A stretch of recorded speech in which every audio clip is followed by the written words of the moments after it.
CM योगी की ये पहल जो है वो देखने को मिली। गोरखपुर को एक आधुनिक अस्पताल जो है वो मिल गया है। गोरखपुर दौरे पर सीएम योगी आदित्यनाथ रहे और उन्होंने रिजेंसी हॉस्पिटल का उद्घाटन किया है। आपको बता दें कि स्वास्थ्य सेवाओं में योगी सरकार की एक नई पहल जो है वो देखने को मिल रही है और इसी के साथ साथ हर एक राह में योगी सरकार जो है वो आगे बढ़ती हुई नजर आ रही है, चाहे फिर वो क्षेत्र स्वास्थ्य का हो या फिर शिक्षा का हो।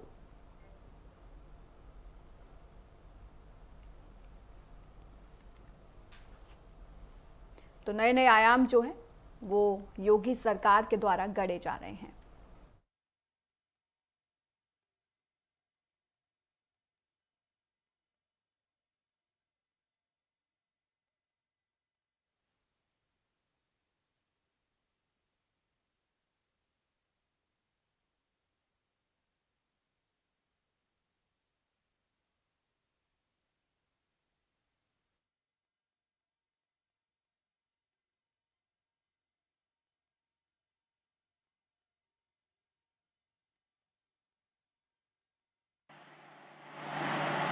डुमरियागंज के माननीय सांसद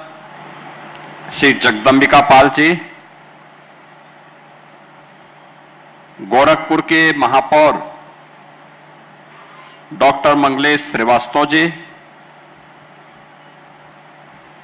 विधान परिषद सदस्य डॉक्टर धर्मेंद्र सिंह जी, माननीय विधायक श्री महेंद्र पाल सिंह जी, प्रदीप शुक्ला जी, श्रवण निषाद जी,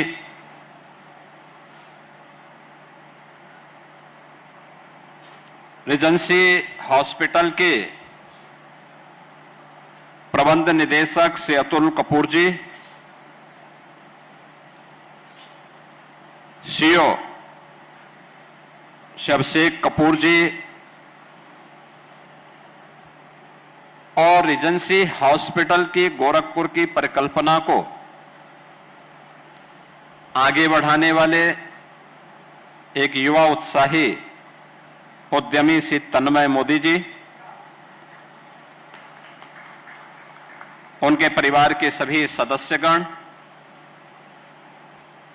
आज के इस कार्यक्रम में उपस्थित भारतीय जनता पार्टी के जिला के अध्यक्ष श्री जनार्दन तिवारी जी, जगत गुरु सतवा बाबा श्री संतोषाचार्य जी महाराज, कालीबाड़ी के श्री महंत रविंद्र दास जी महाराज, हनुमानगढ़ी अयोध्या धाम से पधारे श्री महंत राजूदास जी महाराज, आज के इस लोकार्पण कार्यक्रम में यहां पर उपस्थित हमारे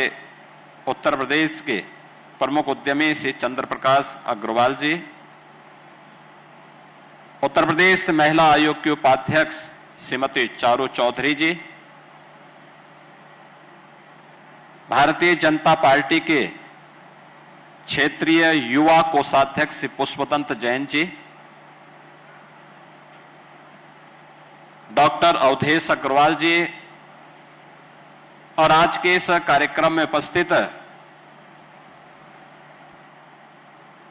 रिजेंसी हॉस्पिटल से जुड़े हुए, मोदी परिवार से जुड़े हुए सभी अन्य सदस्यगण और उपस्थित बहनों और भाइयों,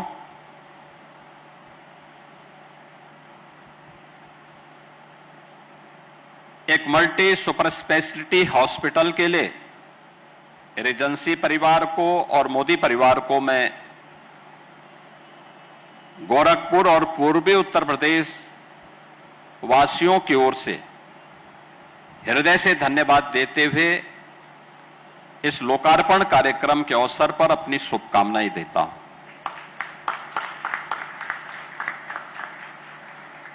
260 बेड का अत्याधुनिक सुविधाओं से युक्त मल्टी सुपर स्पेशलिटी हॉस्पिटल,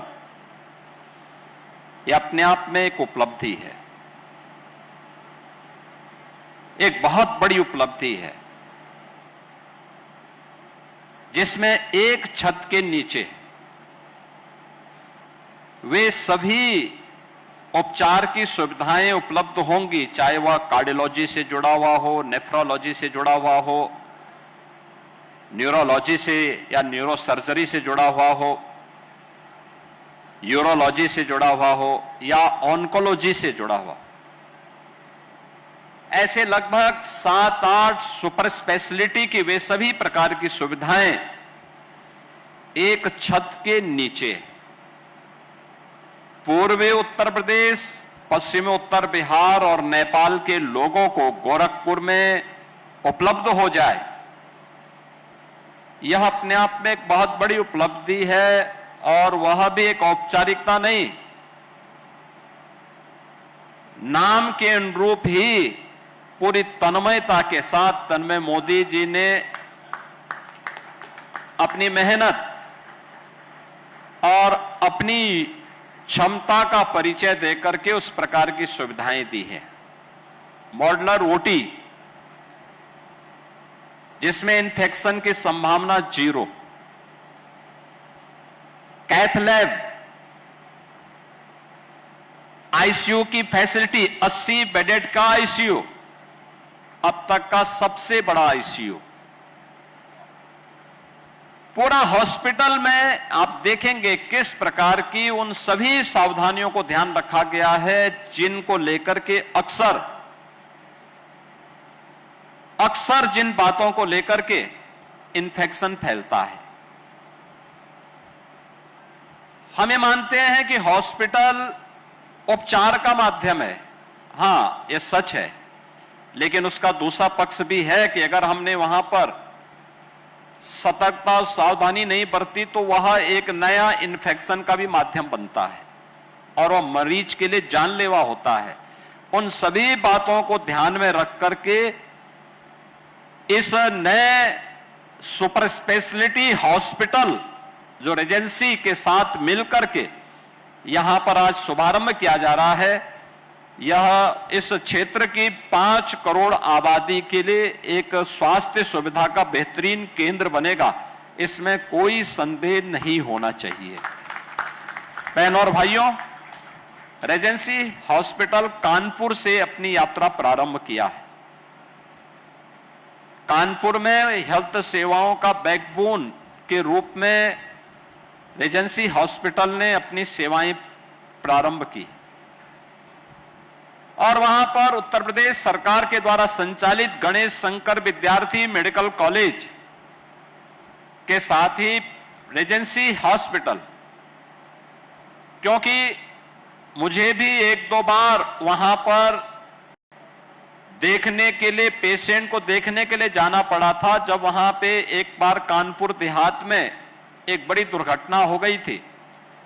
तो गंभीर रूप से घायल जो नागरिक थे उनको देखने के लिए मैं हॉस्पिटल में गया। कोविड कालखंड के दौरान भी इन्होंने वहां पर डॉक्टर कपूर ने बेहतरीन सेवा देने का प्रयास किया और अब उसने कानपुर से बाहर निकल करके एक चेन रेजेंसी हॉस्पिटल की प्रारंभ की है, जहां पर इनका अनुभव और इनकी टीम और लोकल स्तर पर कोई व्यक्ति पैसा लगाता है तो ये नया मॉडल, ये मॉडल वह है जिसे आप हब एंड स्पोक मॉडल भी कह सकते हैं कि यह रेजेंसी हॉस्पिटल अपनी सुपर स्पेशलिटी क्षेत्र की अनुभव के साथ ही लोकल कोई भी व्यक्ति जो पैसा लगा सकता है वह अपनी पूंजी लगा करके दोनों मिलकर के कार्य करेंगे तो कॉमन मैन को, एक नागरिक को जिस सुविधा के लिए भटकना पड़ता है, जिस सुविधा के लिए उसे लखनऊ, दिल्ली, मुंबई, बेंगलुरु, चेन्नई या अन्य स्थानों पे जाना होता है, वह सुविधा उसको अपने ही जनपद में, अपने ही क्षेत्र में उपलब्ध हो जाएगी। आज ये रेजेंसी हॉस्पिटल उस बात का एक उदाहरण यहां पे प्रस्तुत कर रहा है।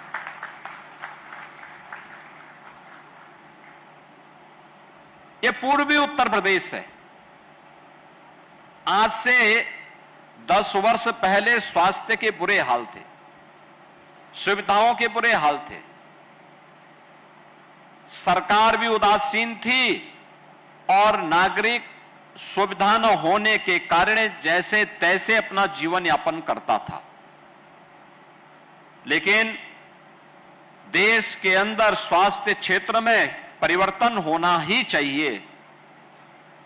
लोगों को इसकी सुविधा का लाभ मिलना ही चाहिए। जब इस प्रतिबद्धता के साथ प्रधानमंत्री मोदी जी के नेतृत्व में देश ने एक अंगड़ाई भरी, आज आप देख सकते हैं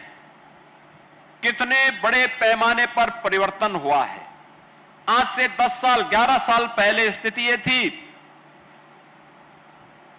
कि पहले स्वास्थ्य के केंद्र ही नहीं थे।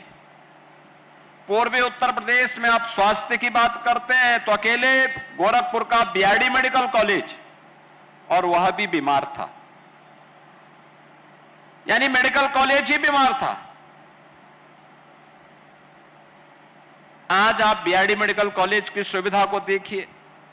अब गोरखपुर में एम्स भी हो गया है, दर्जनों अन्य हॉस्पिटल भी खुल गए हैं। जहां पूर्वी उत्तर प्रदेश का एकमात्र मेडिकल कॉलेज था, आज बस्ती में मेडिकल कॉलेज, सिद्धार्थनगर में मेडिकल कॉलेज, महाराजगंज में मेडिकल कॉलेज, कुशीनगर में मेडिकल कॉलेज, देवरिया में मेडिकल कॉलेज, बलिया में हम नया मेडिकल कॉलेज खोलने जा रहे हैं, आजमगढ़ में मेडिकल कॉलेज, अंबेडकर नगर में मेडिकल कॉलेज, बलरामपुर में मेडिकल कॉलेज, गोंडा में मेडिकल कॉलेज, बहराइच में मेडिकल कॉलेज, अयोध्या में मेडिकल कॉलेज, सुल्तानपुर में मेडिकल कॉलेज, प्रतापगढ़ में मेडिकल कॉलेज, गाजीपुर में, जौनपुर में, चंदौली में, सोनभद्र में, मिर्जापुर में, ये सब मेडिकल कॉलेज या तो प्रारंभ हो चुके हैं या इस वर्ष प्रारंभ होने जा रहे हैं। आप देखिए ना कितनी लंबी चेन खड़ी हो गई, पहले इसका भाव था। दूसरा, पूर्वी उत्तर प्रदेश में 2 एम्स, एक गोरखपुर में और एक रायबरेली में। वाराणसी में भामा एटॉमिक सेंटर के साथ मिलकर के, टाटा कैंसर हॉस्पिटल के साथ मिलकर के आदरणीय प्रधानमंत्री जी ने कैंसर के उपचार का एक बेहतरीन सुपर स्पेशलिटी सुविधा बीएचयू में उपलब्ध करवाई है। यह भी वहां उपलब्ध हो गया है। और पहले महंगी स्वास्थ्य सुविधा एक गरीब के लिए कठिन थी। आज उत्तर प्रदेश में हम लोग 5.5 करोड़ लोगों को 5 लाख रुपए की प्रधानमंत्री आरोग्य योजना के अंतर्गत आयुष्मान भारत की सुविधा का लाभ प्रदान कर रहे हैं कि 5 लाख रुपए सरकार दे रही है और वह कहीं भी जाकर के इम्पैनल्ड हॉस्पिटल में जाकर के अपना उपचार करा सकता है। जिसका पैसा खर्च हो जाता है या जो उस आयुष्मान भारत से या मुख्यमंत्री जन आरोग्य योजना से वंचित है, तो हम लोगों ने हर विधायक को भी यह सुविधा दी है कि वह अपनी विधायक निधि से 25 लाख रुपए तक की सहायता गरीब पेशेंट के उपचार के लिए दे सकता है।